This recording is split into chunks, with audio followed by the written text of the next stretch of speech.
Hola doctora, mi nombre es Viridiana Guadalupe Herrera Gama y el tema que le voy a exponer es sobre los principales aspectos moleculares del cáncer. Bien, ahora vamos a hablar sobre el cáncer entre genes supresores tumorales y oncogenes. El concepto de la enfermedad llamada cáncer se conoce como un término que va a designar a un grupo de enfermedades etiológicamente y que ésta va a ser distinta entre sí.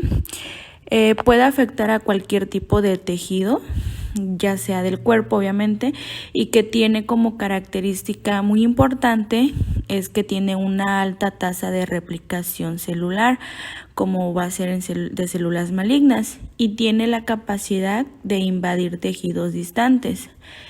En la actualidad se conocen más de 200 tipos diferentes de cáncer.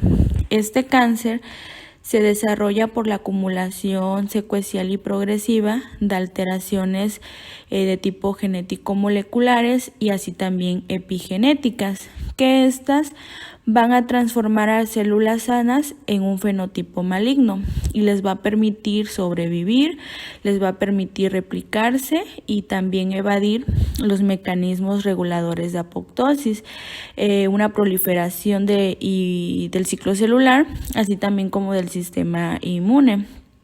También pueden existir mutaciones en los mecanismos responsables de reparación del ADN. Estas pueden ser hereditarias o esporádicas. Las hereditarias se van a presentar en todas las células de nuestro organismo y las esporádicas son células, solo se van a presentar en células tumorales. Bueno, las mutaciones pueden ser por sustitución, por adición o deleción o induciendo la transformación maligna. Hoy en día se dice que hay nuevos aspectos moleculares de la genética del cáncer, como es la metilación del ADN y los microARN, que estos son estudiados en la actualidad como importantes factores de la carcinogénesis. Se ha demostrado que los oncogenes celulares activados existen como protooncogenes y su mutación o expresión anormal va a conducir a una transformación maligna. Estos protooncogenes se van a clasificar de acuerdo a su función celular. Los receptores de factores de crecimiento forman otra clase de protooncones que van a incluir los genes como es el RB1, el RB2, el c-MET, el c-KIT, el RET y entre otros. En las estructuras proteicas de estos genes están los dominios de unión de ligandos, que estos son transmembranales, los cuales son las tirosinacinasas, que son catalizadoras de la transferencia de un grupo fosfato a la proteína blanco. En el proceso de señalización celular van a participar también los oncogenes, transductores de señales, como son los genes ABL, el FES, el YES, el RAF1, entre otros. Así también las proteínas que van a ser como la proteína H, la K, la NRAS, la GSP, entre otras. Se dice que va a existir otro grupo de protooncogenes que van a actuar como reguladores transcripcionales, tales como es el RBA1, el RBA2, el YUN, el MIB, entre otros. Estos genes van a contener diferentes dominios funcionales que van a regular la unión del ADN y las interacciones proteína-proteína. En un análisis citogenético de familias con retinoblastoma se demostró una detección cromosómica en 13q14 y que la pérdida de la función del gen es el RB, que se da por delección o mutuación del segundo alelo. La pérdida de la función del gen RB se va a asociar a otros grupos de cáncer, como es el de mama, el de próstata, el de células pequeñas de pulmón y también algunas neoplasias hematopoyéticas. El gen P53 es un supresor de tumores y de pérdidas de función, su pérdida de función que va a estar asociada a un cáncer de colon, de mama, de pulmón y de cerebro, así también como al síndrome de cáncer familiar. Carcinogenia, las bases moleculares del cáncer. Bueno, en el libro del Robbins quise meter un poquito de información de este tema.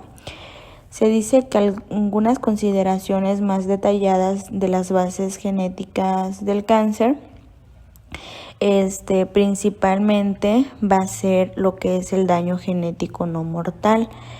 Este daño genético o mutación puede adquirirse por la acción de agentes ambientales, como son los productos químicos, las radiaciones o virus, o también puede heredarse en la línea germinal. Las principales dianas de lecciones genéticas, este es otro punto muy importante, ya que se va a dividir en 4 clases distintas de genes. Los primeros pues van a ser los protooncogenes, que va a ser la promoción del crecimiento. Genes supresores tumorales, va a haber una inhibición del crecimiento. Genes de regulación de la muerte celular programada, que va a haber una apoptosis, y genes relacionados con la reparación del ADN. Otro punto muy importante es que los oncogenes pues son genes que van a inducir la aparición de un fenotipo transformado cuando se va a expresar en las células. La mayoría de los oncogenes están mutados o muestran una sobreexpresión de versiones de genes celulares normales que se van a denominar protooncogenes. La mayoría de los oncogenes son conocidos y van a codificar factores de transcripción de proteínas reguladoras de crecimiento o también proteínas que van a participar en la supervivencia de la célula. Otro dato muy importante es que los genes tumorales, estos van a ser genes que suelen impedir el crecimiento descontrolado sin que haya una mutación y van a desaparecer de la célula. Van así permitir el desarrollo del fenotipo transformado y en algunos casos la pérdida de un único alelo de su gen supresor tumoral puede favorecer una transformación. También se va a hablar sobre los genes supresores tumorales, que estos genes supresores tumorales se van a clasificar en 2 grandes grupos, como son los gobernadores y los guardianes. Los genes gobernadores son los genes son genes supresores tumorales clásicos como el RB, en los que aquí va a haber una mutación que va a provocar la transformación para eliminar un freno muy importante sobre una proliferación celular. En cambio, los genes guardianes, estos son los responsables de la detección del daño del genoma. También se dice que son los responsables que cuando el daño es demasiado grande puede ser reparado y pues puede inducirse lo que es la apoptosis. En este grupo, el gen TP53 es dominado guardián del genoma y es un prototipo de gen supresor tumoral. Se dice también que los genes que regulan la apoptosis y la reparación del ADN. Bueno, esto es importante ya que se dice que pueden actuar como protooncogenes, que va a haber una pérdida de una copia y que va a ser suficiente, o también como genes supresores tumorales, que con la pérdida de ambas copias. Varios tipos de alteraciones pueden afectar a los genes que van a causar un cáncer y pueden conducir así la transformación celular. Diferentes tipos de cáncer hacia una definición molecular. Bueno, las células malignas se originan por modificaciones genético-moleculares en los que se va a perder su identificación funcional. Los diferentes tipos de cáncer se van a reconocer por su origen anatómico. Van a tener un potencial de malignidad y las características histopatológicas, y así también actualmente van a empezar a reconocerse por sus características genético-moleculares. Se dice que va a existir otra clasificación usada para las neoplasias que las dividen en 6 categorías histopatológicas, como son las primarias, que va a ser un carcinoma, un sarcoma, mieloma, leucemia, linfoma y un mesoteliomas y mixtos. Las neoplasias también se van a clasificar por una etapificación y gradificación, y se tienen sistemas de clasificación basados en la severidad y en su tamaño en el tamaño del tumor, así también como en su capacidad para diseminarse por todo el cuerpo humano. Bueno, los grandes avances de la biología molecular se dice que han permitido comparar alteraciones genético-moleculares, tales como son las mutaciones, los patrones de expresión de genes y otras características que son muy importantes, como son las genómicas y las epigenéticas, así también como en múltiples neoplasias. Proceso de la carcinogénesis, un proceso biológico irregular. Este proceso se va a dividir en 4 etapas. La primera es de iniciación, que es el daño irreversible de ADN. La segunda es la promoción, el proceso reversible con periodos largos de latencia, incluso de décadas, umbral de dosis, expansión clonal y desarrollo de lesiones precancerosas. El tercero es la transformación maligna. Esta es una etapa en la que se van a agregar mutaciones, conversión de células preneoplásicas a neoplásicas y una herencia del material genético que es daño a células hijas. Y por último vamos a tener la progresión tumoral. Esta progresión tumoral es una etapa en la que una vez establecida la neoplasia se va a empezar lo que es el crecimiento tumoral, va a haber una invasión y por último una metástasis. Proliferación celular, una caja de Pandora abierta.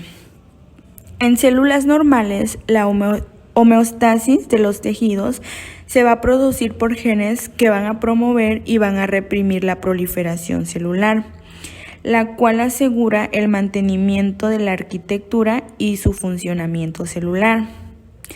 Se dice que el cáncer no se va a originar por disminución de la función celular, sino por una pérdida en la regulación de la división celular. El ciclo celular es un proceso natural que se duplica el material genético y va a haber una segregación a células hijas. Van a existir puntos de control que aseguran que la información genética esté duplicada y esté correctamente editada. Entonces, si este proceso llegara a fallar, la célula va a activar mecanismos para editar o reparar dicha información. Y en dado caso de que esta reparación no sea exitosa, pues la célula se va a suicidar. Sin embargo, algunas células pueden progresar sin un control adecuado en la reparación de esta información, favoreciendo así un proceso algunas veces oncogenéticos. Las células neoplásicas van a activar vías de señalización para que haya una proliferación celular. Va a haber una síntesis de factores de crecimiento y una sobreexpresión de genes, así también una activación de receptores como es la tirosina sinasa y una activación de proteínas sinasas. Entonces, al iniciar la transformación maligna de una célula normal, se acumulan va a haber una acumulación secuencial y progresivamente va a haber alteraciones genético-moleculares en genes que estos van a controlar la división celular, la apoptosis y la respuesta inmune, generando un crecimiento descontrolado y posteriormente una invasión de tejidos a distancia. En el proceso del genoma del cáncer se han demostrado que las células neoplásicas son portadoras de al menos 60 mutaciones. La mayoría de estas mutaciones son esporádicas en los protooncogenes y algunos de los protooncogenes comúnmente alterados son las cinasas, que son dependientes de ciclinas, los receptores de la familia ERBB o ER y las proteínas RAS. Bueno, en la siguiente imagen se esquematizan los 6 sellos del cáncer que fueron descritos por Hanna y Weinberg, que estos son procesos celulares muy comunes en todos los tipos de cáncer y que van a contribuir de manera directa al desarrollo y a la progresión del tumor. Ahí vemos todos los sellos alrededor del tumor. Insensibilidad a las señales antiproliferación. La adaptabilidad de la célula tumoral. El ciclo celular va a ser un proceso regulado en la célula que va a producir la división en 2 células hijas. La pérdida de control en el mecanismo de las vías de señalización de la proliferación celular va a provocar que las células malignas generen una mayor capacidad proliferativa y haya una evasión al sistema inmunológico. Entonces, las señales antiproliferativas van a inhibir el crecimiento de las células normales. Sin embargo, al inactivarse los genes supresores de tumores, se van a alterar mecanismos que van a bloquear el crecimiento celular, como es la quiescencia celular mediante G, en donde la célula va a salir del ciclo celular y detiene su crecimiento, y la inducción al estado posmitótico, que está asociado al proceso de diferenciación terminal. La mayoría de las señales antiproliferativas la van a regular 2 proteínas supresoras de tumor. La primera va a ser la proteína ERB y la segunda es la proteína P53, las cuales tienen un papel central en destinar si las células proliferan o entran en apoptosis. En la siguiente imagen se muestra cómo la proteína RB inactiva el factor de transcripción. Así también la E2F y las CDK de la fase G1 del ciclo celular van a fosforilar a la proteína RB, inactivándolo. La E2F es ahora activa y libre para progresar el ciclo celular, promoviendo así el paso de la fase de síntesis, también conocida como la fase S. Retinoblastoma, el principal guardián del genoma. Bueno, como sabemos, la proteína supresora de tumor retinoblastoma RB tiene como función principal una restricción del paso de la fase G1 a la fase S del ciclo celular, frenando así la progresión de este ciclo. La proteína RB interactúa con los miembros del factor de transcripción E2F. Esta interacción entre las proteínas RB y E2F, bloqueando así la función transactivadora de E2F y va a detener la entrada de las células a la fase S. Durante la fase del ciclo celular G1, la proteína RB está en su forma hipofosforilada, lo que evita la producción de ciclinas y al unirse a la proteína E2F. Cuando las células son estimuladas para proliferar por señales externas en su microambiente, las CDK específicas a la fase G1 se van a acumular y van a fosforilar a la proteína RB. Esto va a provocar que la E2F se libere y continúe así su ciclo celular. La desfosforilación de la proteína supresora de tumor retinoblastoma va a provocar que la célula entre en una senescencia. Evasión de la apoptosis, un mecanismo necesario del proceso de malignización. Bueno, como sabemos, la apoptosis es un proceso de muerte celular genéticamente programada para la eliminación de células que van a tener una alteración o difusión irreparable. Se dice que se ha demostrado que puede inducirse también en algunas enfermedades humanas. Este proceso celular inicia con una condensación celular y la formación de vesículas que van a ser fagocitadas y digeridas por células vecinas. Se van a conocer dos vías de inducción a la apoptosis. La primera vía es la vía mitocondrial, denominada como vía intrínseca, y la segunda es la vía inducida por receptores de muerte, que es denominada como vía extrínseca. La apoptosis se puede activar cuando el daño genético en la célula excede su capacidad de los mecanismos de reparación.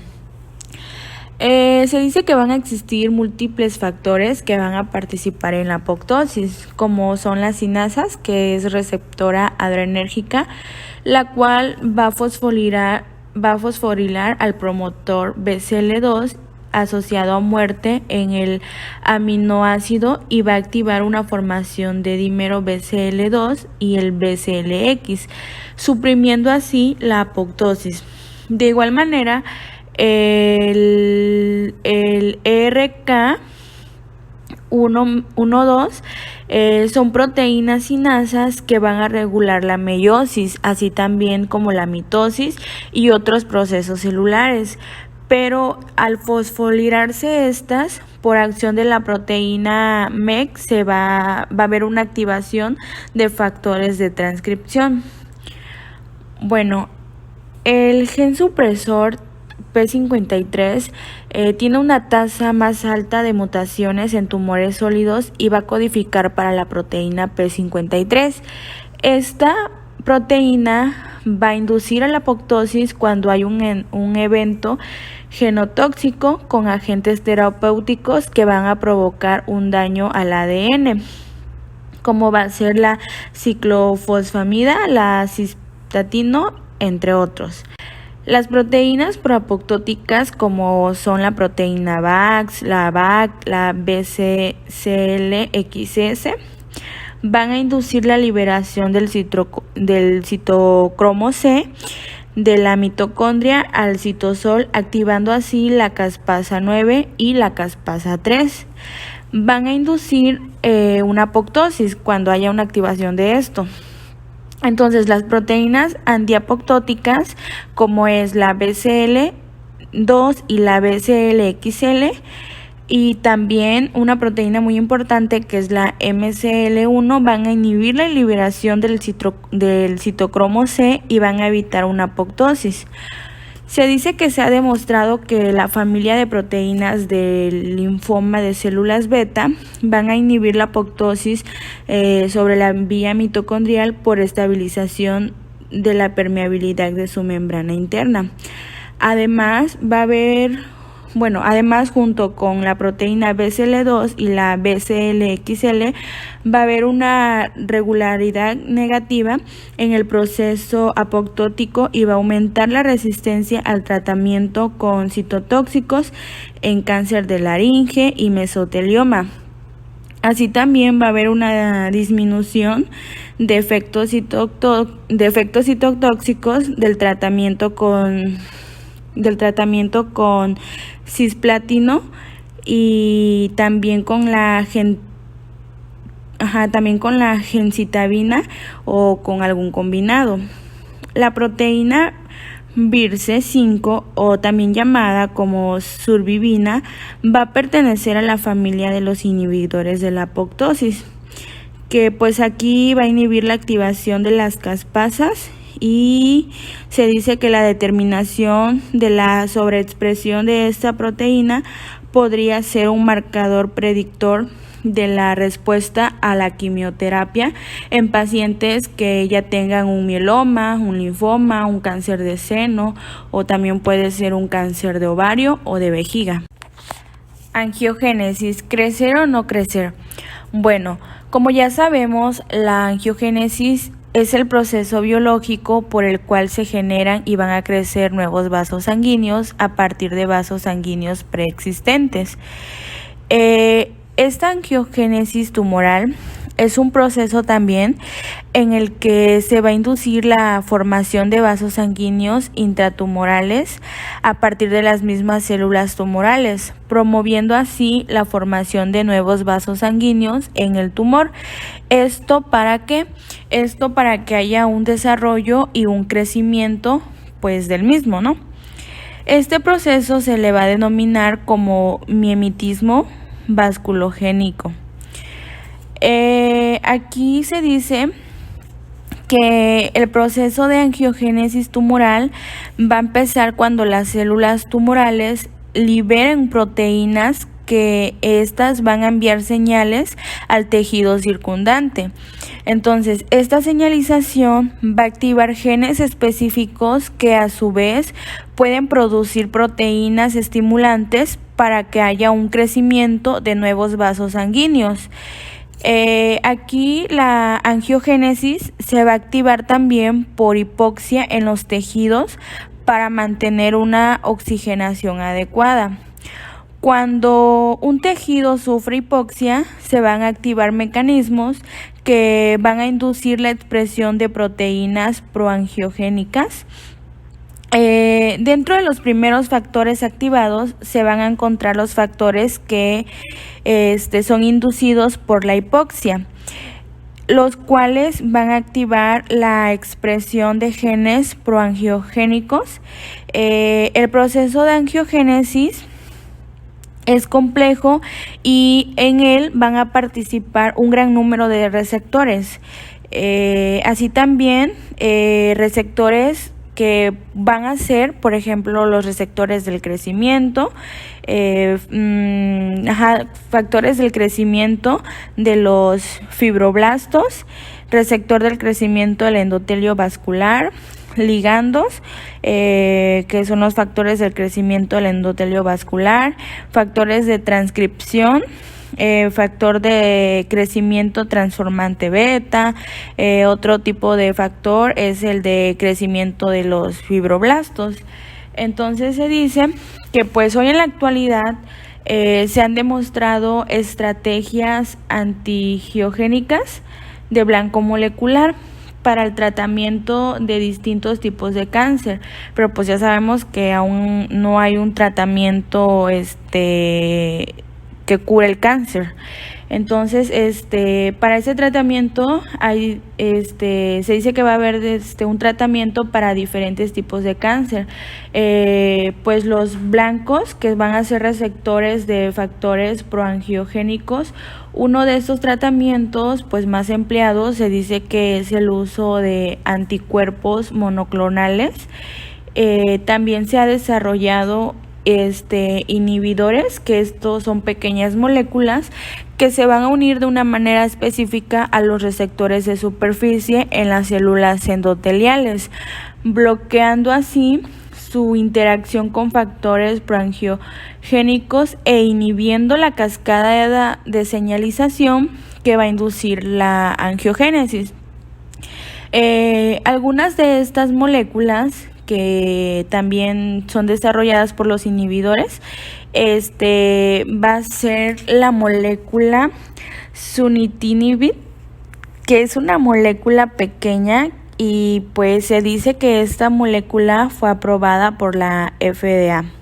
En la siguiente imagen se muestra la angiogénesis tumoral. Aquí se ilustra el proceso en el cual de manera inicial las células tumorales hipóxicas se encuentran en la parte más interna del tumor y empiezan a liberar el HIF-alfa, el cual va a estimular a las demás células tumorales para que liberen otros factores proangiogénicos como la angiopoietina 1 y 2, entre otros, que van a formar un gradiente e inducirán a las células endoteliales que se encuentran en un vaso sanguíneo adyacente.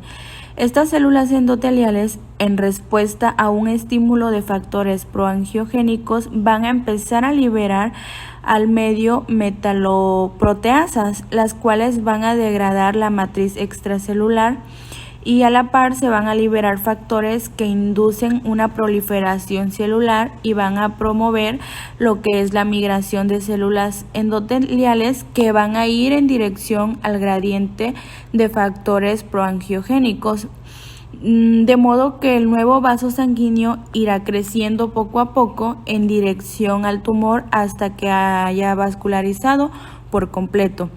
Esta vascularización del tumor proveerá a las células tumorales de nutrientes y oxígenos y servirá como ruta de escape mediante la cual algunas células tumorales podrían alcanzar al torrente sanguíneo. La utilización de inhibidores y anticuerpos monoclonales van a ser estrategias terapéuticas que se han desarrollado a partir del conocimiento de un mecanismo que es la angiogénesis, convirtiéndose así en una terapia molecular de precisión. Proliferación: el ilimitado potencial replicativo en el cáncer. Bueno, en los organismos, la célula se va a encontrar en un estado quiescente y solo algunas células especializadas, como son las células hematopoyéticas o las epiteliales, van a mantener su actividad proliferativa. Para ello, la célula va a realizar una serie de procesos biomoleculares que van a ser denominados en conjunto ciclo celular. Estos van a consistir en 4 fases: en la fase G1, en la S, en la fase G2 y en la fase M. La transición de una fase a otra en el ciclo celular va a estar regulada por diferentes proteínas como la CDK, las ciclinas y las proteínas que van a regular positivo, que son los protoncogenes, y van a regular proteínas negativamente, que son los genes supresores de tumor. La unión de las ciclinas a la CDK va a ser necesaria para una correcta función del ciclo celular.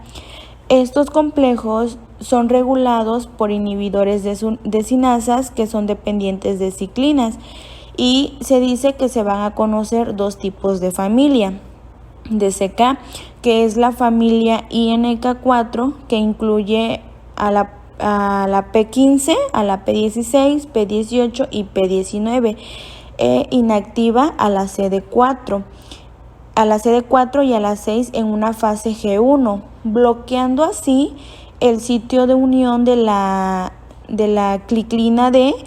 Y la segunda familia es la familia CYP-KIT. Esta está presente en la P21, P27 y P57. Estas van a inhibir los complejos de la CDK con las ciclinas en la fase G1, en la fase M, y el complejo de CDK4 de la ciclina D. Va a haber una activación de gen supresor de tumor, inhibiendo el complejo de proteínas desacetilasas de histonas en la fase G1, liberando así los factores de transcripción como es el factor E2F1 y el DP1. Estos van a regular genes que son necesarios para la progresión de la fase S.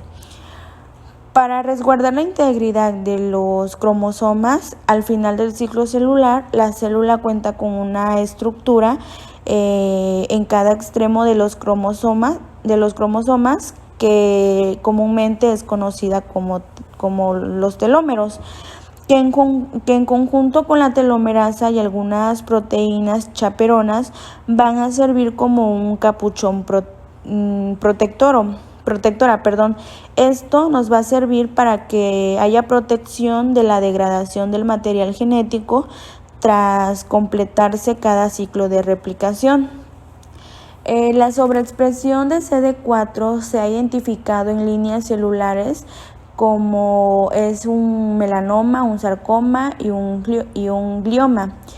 Las mutaciones en los genes de CD4 y CD6 resulta en una pérdida de unión de los CKI, además que hay una sobreexpresión de CDK1 y CDK2, que esto ha sido reportada en adenomas y en carcinomas de tejido de tipo adenomatoso. Siguiendo con el tema de proliferación, se dice que la expresión aberrante de la ciclina D1 ha sido reportada en cánceres humanos. La translocación del gen de esta ciclina D1 es asociada a malignidad de células betas, incluyendo linfomas, cáncer de mama, de vejiga, de pulmón y carcinoma de células escamosas. Por su parte, la sobreexpresión de las ciclinas D2 y D3, así también como la ciclina E, es observada en cáncer de mama, de colon y en leucemias linfoblásticas y de tipo mieloide aguda. Se sabe que las mutaciones en los locus P53 ocurren en los cánceres de colon, de seno, de hígado y de pulmón.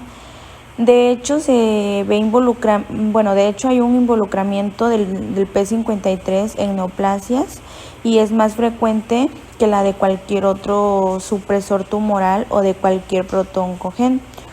Por otro lado, algunos estudios sugieren que los patrones alterados de la expresión de la PRB se va a asociar a diferentes tipos de neoplasias malignas. Uno de ellos puede ser el sarcoma, el cáncer de pulmón, carcinomas primarios de células no pequeñas, que son de pulmón, carcinoma hepatocelular y un cáncer de mama. Bueno, actualmente para el tratamiento de cáncer se han encontrado moléculas que van a inhibir a la CDK, probados a nivel clínico. Uno de estos es el flavopiridol, que se ha mostrado una actividad antitumoral y va a inhibir las funciones relacionadas a la CDK. No solo van a bloquear una proliferación de células neoplásicas, sino que también van a inducir la muerte celular programada, que comúnmente conocemos como apoptosis. Otras moléculas como son los butirolactona y los flavonoides van a actuar sobre CDK1 y CDK2, estos inhibiendo la proliferación de líneas celulares de cáncer, de pulmón, de colon, de páncreas, leucemias y linfomas. Por su parte, también los índoles inhiben la CDK y van a bloquear la transición de las fases G1, la S, la G2, la M. El P53 es un atractivo blanco terapéutico que va a inhibir su unión con el MDM2 y va a estar diseñando compuestos que van a estabilizar o bien pueden activar a las proteínas mutantes del P53. Un dato muy importante es que la habilidad de las células para detener el ciclo celular después de sufrir un daño al ADN es de tipo crucial. Aquí es que cuando los genes se alteran, las células van a proliferar descontroladamente y se va a producir cáncer.